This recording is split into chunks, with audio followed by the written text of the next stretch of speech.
Hello everyone. सो आप लोग कैसे हैं? अ, मैं सोचा हूँ कि अभी से लेके हर रविवार को मैं बैंकिंग अवेयरनेस का के लिए मैं वीडियो डालूंगा। ये वीडियो सिर्फ रविवार को मेरे चैनल पे आएगी। आप लोग के लिए भी मदद होगी और साथ ही साथ मेरा भी प्रैक्टिस होगा। इससे आप लोग को इंटरव्यू में काम आ सकते हैं। जो भी S B I P O, R R B P O या I B P S target करते हैं, उनके इंटरव्यू के लिए ये मददगार होगी। मैं अपने तरफ से 100% देने वाला हूँ। I know I am not perfect, but मैं कोशिश करूँगा कि हाँ, मैं वैलिड और जेन्युइन इंफॉर्मेशन आपको प्रोवाइड करूँ इस बैंकिंग अवेयरनेस के माध्यम से। सो चलिए अब बिना देरी किए हुए क्लास क्लास को स्टार्ट करते हैं। एक्चुअली ये क्लास नहीं है, मैं गलत बोल रहा हूँ। ये एक्चुअली बस एक मैं मेरा मतलब मन किया कि क्यों ना वीडियोस डाला जाए। जब मुझे बैंकिंग अवेयरनेस में पढ़ रहा हूँ तो क्यों ना एक वीडियोस डाला जाए अपने यूट्यूब चैनल पे। सो सबको मदद मिलेगी जो भी मेरा देखते हैं। सो क्लास शुरू करने के पहले मैं बोलना चाहता हूँ कि आप लोग जिन्होंने सब्सक्राइब नहीं किया या जिन्होंने फर्स्ट टाइम जो देख रहे हैं मेरे चैनल को, वो प्लीज़ लाइक करें इस वीडियो को और शेयर और सब्सक्राइब करें। जो आने वाले न्यू एप्स एस्पिरेंट है या बिगिनर्स है उनके लिए भी, क्योंकि ये जो सीरीज़ है ये मैं बैंकिंग अवेयरनेस वाली, ये मैं सोच रहा हूँ कि बहुत इजी रखूँ। ज़्यादा रॉकेट साइंस, ज़्यादा हार्ड टफ नहीं रखूँ मैं। ईज़ी और सरल भाषा में एज अ स्टूडेंट, क्योंकि मैं भी खुद एक स्टूडेंट हूँ, तो मैं चाहता हूँ कि आप लोग को भी एज अ स्टूडेंट मैं समझाऊँ। मैं कोई टीचर नहीं हूँ, ना मुझे बहुत बहुत नॉलेज है बैंकिंग अवेयरनेस का, मैं पहले बता देता हूँ। बस एज अ स्टूडेंट एक तरह से बस मैं चाहता हूँ कि शेयर हो इन्फॉर्मेशंस। सो चलिए मैं स्टार्ट करता हूँ। तो जैसा कि आप अपनी स्क्रीन पे देख रहे हैं, व्हाट इज़ बैंक? बैंक क्या होता है? हम लोग प्रिपरेशन कर रहे हैं बैंकिंग एग्ज़ाम्स को लेके, बैंकिंग एग्ज़ाम्स को टारगेट किए हुए हैं। तो जो बिगिनर्स हैं उनके लिए मैं ये वीडियो बना रहा हूँ। बैंक होते हैं एक्चुअली एक फाइनेंशियल इंस्टीट्यूशंस है, जैसा कि आप अपने स्क्रीन पे देख सकते हैं।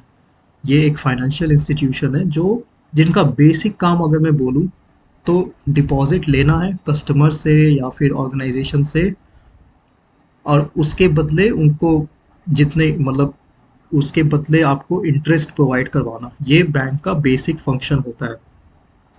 Taking deposit and giving loans to customer, loans and advances to customer to be more specific. आप लोग में से सब लोग ऑलमोस्ट बैंक गए होंगे। आप लोग के एफडी हो गए या फिर आप लोग के सेविंग्स अकाउंट हो गए, करंट अकाउंट्स हो गए, रिकरिंग डिपॉजिट, फिक्स डिपॉजिट हो गए। ये सब आपके डिपॉजिट्स में आते हैं। आपने पैसा जमा कराया, अपने आप घर में रखोगे तो ऑब्वियसली रिस्क रिस्क रहता है चोरी होने का या फिर डकैती होने का। तो हम लोग यही करते हैं कि हम लोग जाके बैंक में करते हैं, क्योंकि एक सेफर ऑप्शन है बैंक हम लोग को प्रोवाइड करवाती है कि पैसा हम लोग का सेफ जगह रहेगा।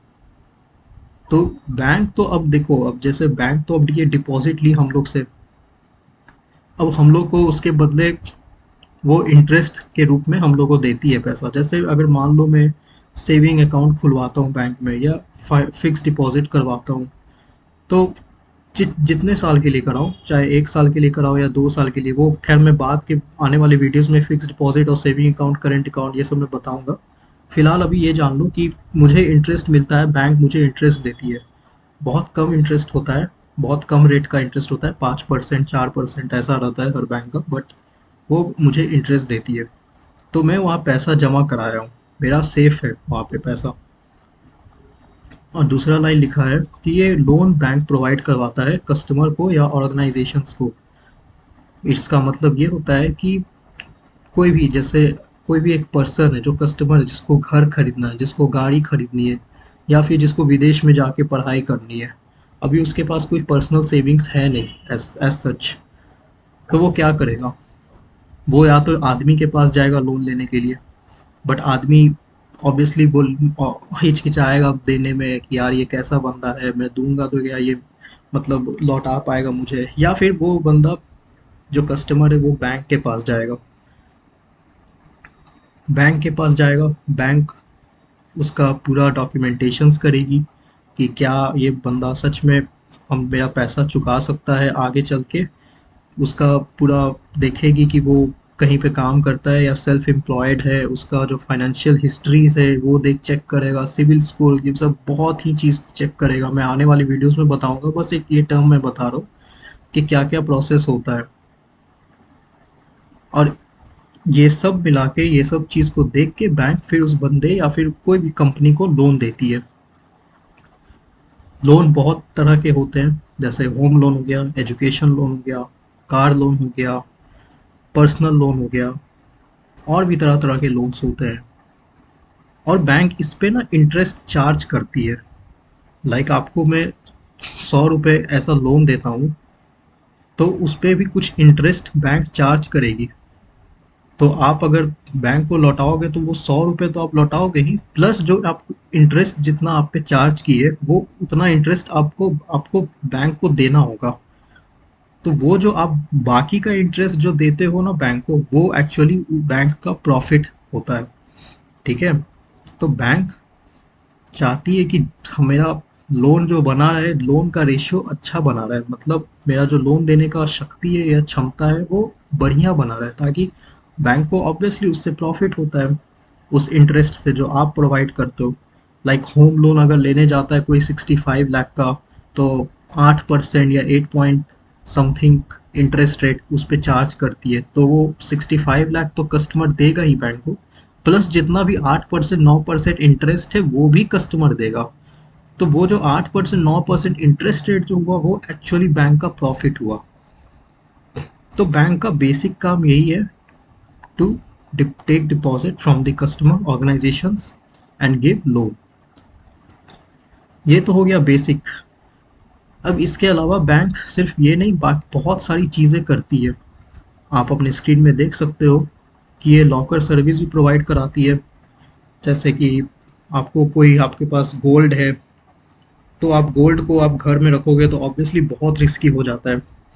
तो वो बैंक प्रोवाइड करवाती है कि आप बैंक में जाके लॉकर सर्विस अवेल करो, आप हमारे यहाँ गोल्ड रखो, और उस पर थोड़ा सा आपको ट्रांजैक्शन लॉकर फ़ी देना पड़ता है, कुछ मतलब फ़ी देना पड़ता है कि आप गोल्ड मेरे बैंक में रख लो, तो उसका चार्जेस बैंक लेती है। तो वो तो आउट ऑफ कंटेक्स्ट में बोल रहा हूँ, बट हाँ ये जान लो कि लॉकर सर्विस भी प्रोवाइड कराती है। Investment as a tool bank provide कराती है, जैसे कि आपका जो भी एफडी हो गया, आरडी हो गया, फिक्स डिपॉजिट हो गया, इन रिकरिंग डिपॉजिट हो गया, ये सब एक तरह का इन्वेस्टमेंट ही है। आप फिक्स डिपॉजिट कराते हो, आप कुछ फिक्स टेन्योर के लिए आप अपना पैसा बैंक में जमा करते हो, जिसके जिसके चलते आपको बैंक इंटरेस्ट देती है। तो ये एक इन्वेस्टमेंट का भी टूल है। बैंक का इंश्योरेंस होता है, ये होता है कि बैंक जब किसी इंश्योरेंस कंपनी से टाई अप करती है, तो इंश्योरेंस कंपनी बोलती है कि बैंक को कि आप मेरे इंश्योरेंस बेचो थ्रू योर कस्टमर। आप मतलब बैंक के कस्टमर को इंश्योरेंस बेचो, सिंपल भाषा में बोला जाए तो बैंक भी अपने कस्टमर को जिस इंश्योरेंस कंपनी से टाई अप उनका रहता है, तो बैंक अपने कस्टमर्स को इंश्योरेंस भी बेचती है कि आप ये इंश्योरेंस ले लो। तो ये बैंक का इंश्योरेंस में आता है, ये भी एक बैंक का फंक्शन का ही पार्ट है। इंटरनेट बैंकिंग सर्विस प्रोवाइड कराती है। अभी आप डिजिटल इंडिया में आप देख रहे हो कितना सब चीज़ डिजिटल होते जा रहा है। बैंकिंग सर्विस तो खास के बहुत ही डिजिटलाइज होते जा रही है, तो इंटरनेट बैंकिंग सर्विस ऑलमोस्ट हर बैंक का अब एक इंटरनेट बैंकिंग स्टार्ट हो चुका है। आप कोई भी आपका बैंक होगा उसका ज़रूर एक ऐप होगा जो आपको इंटरनेट बैंकिंग सर्विस प्रोवाइड कराता हो। लाइक मेरा बैंक ऑफ बड़ौदा है, तो मेरा उसमें है बीओबी का ऐप बना हुआ है। वैसे ही एसबीआई का भी जिनका होगा उनका योनो ऐप है, बहुत पॉपुलर ऐप है वो। तो ये सब बैंकिंग आप बिना बैंक फिजिकली जाए हुए आप घर बैठे ही बैंकिंग सर्विस अवेल कर सकते हो। फिर पेमेंट कार्ड फैसिलिटीज़ भी प्रोवाइड कराती है बैंक। इसका मतलब ये होता है कि जैसे डेबिट कार्ड हो गया, क्रेडिट कार्ड हो गया, ये सब भी बैंक प्रोवाइड कराती है। अब मैं डेबिट कार्ड और क्रेडिट कार्ड के लिए मैं अलग से एक वीडियो बनाऊंगा, बस इतना जान लो कि ये डेबिट कार्ड क्रेडिट कार्ड जो होते हैं, पेमेंट कार्ड होते हैं, ये सब भी बैंक प्रोवाइड कराती है। किसी को अगर फिजिकल ट्रांजैक्शन नहीं करना है नोट में, तो वो इन कार्ड के जरिए ट्रांजैक्शंस कंप्लीट कर सकता है। ओवरऑल आई होप कि मैं अच्छे से समझा पाया हूँ। ये बैंकिंग का बेसिक फंक्शंस होते हैं। अब मैं आता हूँ आपको बैंकिंग के हिस्ट्रीज पे, उनके इतिहास पे। आप अपने स्क्रीन में देख सकते हो कि बैंक इंडिया में कैसे इवॉल्व की है। शुरुआत करें अगर हम लोग 1770 से, जब ईस्ट इंडिया कंपनी का राज चलता था पूरे इंडिया में, तो ईस्ट इंडिया कंपनी ने ही बैंक ऑफ हिंदुस्तान एक फॉर्म किया था। ये पूरे भारत का पहला बैंक था जिसका नाम था बैंक ऑफ हिंदुस्तान। उसके बाद समय बीता तो 1806 टू 1843 के पीरियड के बीच में तीन प्रेसिडेंसी बैंक्स खोले गए। ये भी ईस्ट इंडिया कंपनी के द्वारा ही खोले गए थे ताकि वो उनके जो मर्चेंट्स थे या ट्रेडर्स थे उनको बैंकिंग सर्विसेज ये सब प्रोवाइड किया जा सके। इसके चलते उन्होंने ये सब प्रेसिडेंसीज बैंक खोला। तीन जगह पे खोले गए, एक कलकत्ता में, बॉम्बे में, मद्रास में। और आप ईयर देख सकते हो किस किस ईयर में ये तीनों बैंक खुले हैं। बट फिर बाद में देखा गया कि ये बैंक काम ठीक से कर नहीं पा रहे थे, मतलब बहुत ही लिक्विड थे, बहुत मतलब स्टेबल नहीं थे, क्योंकि इनका जो मैनेजमेंट था वो बहुत खराब था।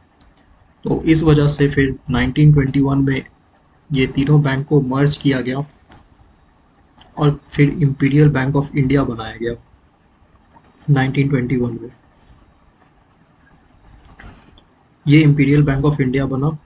ये इंपीरियल बैंक ऑफ इंडिया आपको जो था वो उस टाइम का 1921 में ये करेंसी का रेगुलेटर था। जैसे अभी आरबीआई है रेगुलेटर ऑफ करेंसी, तो उस टाइम पे आरबीआई तो था नहीं, तो ये imperial bank of India he Indian currency का रेगुलेटर था।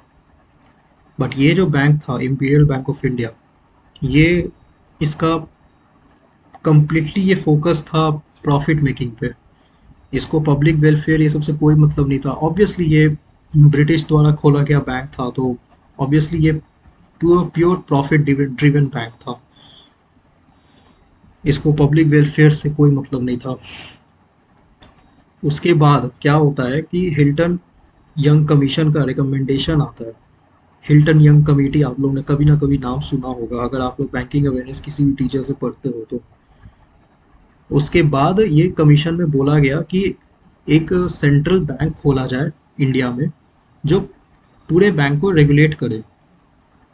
तो इसी के लिए ना फिर एक बिल लाया गया, पास किया गया 1933 में। नहीं सॉरी, इशू किया गया 1933 में और पास किया गया 1934 में। वो उसी बिल का नाम था आरबीआई एक्ट 1934। और जस्ट उसके एक साल बाद 1935 में आरबीआई का स्थापना हुई 1 अप्रैल 1935 को। और आरबीआई उस टाइम का सेंट्रल बैंक ऑफ इंडिया बन गया। ये 1770 से लेके 1935 का पीरियड बहुत ही ट्यूमल्टस था। बहुत उतार चढ़ाव आए हैं बैंकिंग इंडस्ट्री में इंडिया में खास के। सो आप लोग ने ये देखा, डेट देख लो आप लोग के स्क्रीन पे है। और एक इंटरेस्टिंग फैक्ट मैं ये भी बताना चाहता हूँ कि 1935 में जब आरबीआई आया ना, तो बर्मा जो कि म्यांमार है अभी का प्रेजेंट डे, उस टाइम पे बर्मा बोलते थे, तो बर्मा जो था वो 1934 में ही सेपरेट हो गया था इंडिया से, क्योंकि और ऑब्वियसली ब्रिटिश इंडिया था। ब्रिटिश इंडिया में आपका पाकिस्तान, बांग्लादेश, म्यांमार सब थे इंक्लूडेड। तो म्यांमार अलग हो गया था 1934 में ही। बट जो ये रिजर्व बैंक ऑफ इंडिया था ये सेंट्रल बैंक बर्मा का भी बना हुआ था। मतलब ये म्यांमार का भी सेंट्रल बैंक हुआ करता था अलोंग विथ इंडिया। ये 1947 तक ये सेंट्रल बैंक ऑफ म्यांमार रहा आरबीआई। 1947 के बाद फिर बर्मा में अपना अलग बैंक सेंट्रल बैंक बना और फिर आरबीआई अपना सिर्फ एक sole central bank of India बना। तो ये एक इंटरेस्टिंग फैक्ट था। एक और इंटरेस्टिंग फैक्ट मैं बनाना चाहता हूँ कि आरबीआई जो था वो सेंट्रल बैंक ऑफ पाकिस्तान भी था 1948 तक। मतलब 1948 तक पाकिस्तान में भी खुद एक सेंट्रल बैंक नहीं हुआ करता था। आरबीआई ही एक RBI also functioned as a central bank of Pakistan till 1948। So अभी अब आगे चलते हैं। हाँ, तो जैसा आप देख सकते हैं फिर 1955 में इंपीरियल बैंक जो था वो कन्वर्ट हो गया और वही फिर बाद में चल के स्टेट बैंक ऑफ इंडिया जिसको आप जानते हैं एज अ लार्जेस्ट बैंक जो कि अभी है करेंटली इंडिया में। ये इंपीरियल बैंक ही कन्वर्ट होके स्टेट बैंक ऑफ इंडिया बन जाता है। अब हम लोग को आज़ादी मिल चुकी है ऑब्वियसली। तो अब 1969 के पीरियड में आते हैं। तो उस टाइम पे इंदिरा गांधी प्राइम मिनिस्टर थी। अभी तक देखा जा रहा था कि बैंक प्रॉफिट तो बहुत ही कमा रहे थे। जो भी इंडिया में बैंक थे बहुत प्रॉफिट कमा रहे थे। बट ये लोग ना सिर्फ बड़े बड़े उद्योगपति, बिग ट्रेडर्स और बड़े अमीर लोग को ही खाली लोन देते थे। बट ये लोग ना पुअर लोग या फिर जो गांव के लोग हैं ये लोग पे बहुत ही कम ध्यान देते थे। और उस टाइम का अगर आप इंडिया जानो तो 70 to 80% पॉपुलेशन गरीब था। तो ऐसे तो नहीं चल सकता ना। तो फिर इंदिरा गांधी को लगा कि नहीं, कुछ ना कुछ तो करना पड़ेगा यार, ऐसे तो फिर हम लोग का पूरा सिस्टम ही बिगड़ बिगड़ जाएगा बैंकिंग का। तो इंदिरा गांधी ने फिर डिसीजन लिया कि हम लोग 1969 को उन्होंने 14 बैंक्स जो थे उसको नेशनलाइज्ड किया। मतलब नेशनलाइज मतलब करना कि जो प्राइवेट थे उनको मतलब अपना जो गवर्नमेंट का स्टेक होता है वो बढ़ा दिया। मतलब एक तरह से सरकारी हो गया। ये 14 बैंक जो थे वो सरकारी हो गए, नेशनलाइज्ड हो गए 1969 को। ठीक है। उसके बाद 1980 को और 6 बैंक को और नेशनलाइज्ड किया गया। इसमें बहुत सारे बैंक थे। इलाहाबाद बैंक, फिर bank of Baroda, SBI, union bank of India, central bank of India, Indian overseas bank, Canara bank, UCO bank, union bank of India, बहुत बैंक थे। तो 1969 से लेके 1980 तक टोटल 20 बैंक नेशनलाइज्ड हुए हैं। उसी बीच 1975 को 1975 को एक नरसिम्हा कमेटी बैठती है जिसमें ये डिसाइड होता है कि ठीक है ये बैंक्स तो चलो देश में है, बट ये जो है ये अभी भी रूरल पीपल को सर्व नहीं कर पा रहे हैं। जो ग्रामीण लोग हैं उनको अभी भी बहुत दिक्कत है बैंकिंग सर्विस को अवेल करने के लिए। तो बैंक तो हो गए हैं, हम लोग के पास बहुत बैंक है, बट फिर भी ये लोग शहर में हैं। गांव के लिए कोई सोच नहीं रहा है। प्रॉफिट बनाए जा रहे हैं, बट जो एक्चुअल गरीब लोग हैं उनको उनका कोई देख रेख हो नहीं रहा है। तो क्या किया जाए। तो इसके लिए 1975 में नरसिम्हा कमेटी बैठती है और उसमें ये डिसाइड होता है कि रीजनल रूरल बैंक बनाया जाए। आरआरबीज जिसको आप सुनते हैं, करेंटली ये 42 अभी आरआरबीज है टोटल इंडिया में। जो पहला आरआरबी था ये 1975 में बना, जो प्रथमा ग्रामीण बैंक जिसका नाम था। तो रीजनल रूरल बैंक को बनाने का मकसद यही था कि जो फाइनेंशियल इंक्लूजन्स है, बैंकिंग प्रोडक्ट्स हैं या बैंकिंग सर्विसेज है, ये ग्रामीण लोगों तक पहुंचाया जा सके। और इसका मोटो जो था रीजनल रूरल बैंक का, ये प्रॉफिट मेकिंग तो था ही, बट मोर फोकस था ये लोग पे कि वेलफेयर कर सके ये लोग अपने ग्रामीण लोग का। They were more focused on welfare of rural people than profit making. अभी भी आप देखते हो आरआरबीज का जितने भी ब्रांचेस है वो गांव में है। तो अभी तो बहुत अच्छा हो गया है स्थिति आरआरबीज का। अभी बहुत सबसे मैं प्रॉफिट मेकिंग में अगर जानूँ तो आरआरबी का मेरा पर्सनल व्यू है कि शायद कर्नाटक विकास ग्रामीण बैंक सबसे प्रॉफिटेबल में अभी है। और मैं बिहार से बिलोंग करता हूँ तो यहाँ दो आरआरबी है, दक्षिण बिहार ग्रामीण बैंक और उत्तर बिहार ग्रामीण बैंक। तो ये आरआरबीज बना। ठीक है। मैं आरआरबीज का और जितने भी स्मॉल फाइनेंस बैंक, जितने भी बैंक होते हैं टाइप्स ऑफ बैंक में एक अलग वीडियो बनाऊंगा। तो अभी तक बस आप इतना जान लो कि ये सब इतने इतने पीरियड तक फिर हुए। 1980 में, 1975, 1969, 1955 में। और पीछे जाऊँ तो 1935, ये 1921, 1806 टू 1843 और 1770 बहुत सारे चेंजेस आए हैं बैंकिंग इंडस्ट्री में। फिर आप देखो तो राजीव गांधी के टेन्योर में आईटी बूम हुआ। तो उस आईटी सर्विस का आना शुरू हुआ, आईटी सेक्टर बनने शुरू हुए। तो इसके कारण टेक्नोलॉजीज आई अपने देश में। टेक्नोलॉजीज आने से फिर बैंकिंग इंडस्ट्री भी कम डिजिटलाइज होते चली गई धीरे धीरे धीरे धीरे। बहुत सारे चेंजेस आए, फाइनेंशियल इंक्लूजन्स आया, फिर हर गवर्नमेंट के टेन्योर में कुछ ना कुछ स्कीम्स लाए गए सरकार के द्वारा। वो सब मैं आगे बात करूँगा। जस्ट ये वीडियो बेसिकली डेडिकेटेड था कि बैंक क्या होते हैं, उनके फंक्शंस क्या हैं, और इतिहास क्या है बैंकों का इंडिया में। तो ठीक है, तो आज के लिए इतना ही। आप लोगों को कुछ भी अगर डाउट है तो प्लीज़ कमेंट सेक्शन पे मुझे लिख देना, मैं ऑब्वियसली रिप्लाई करूँगा। और प्लीज़ शेयर करना या प्लीज़ लाइक करना।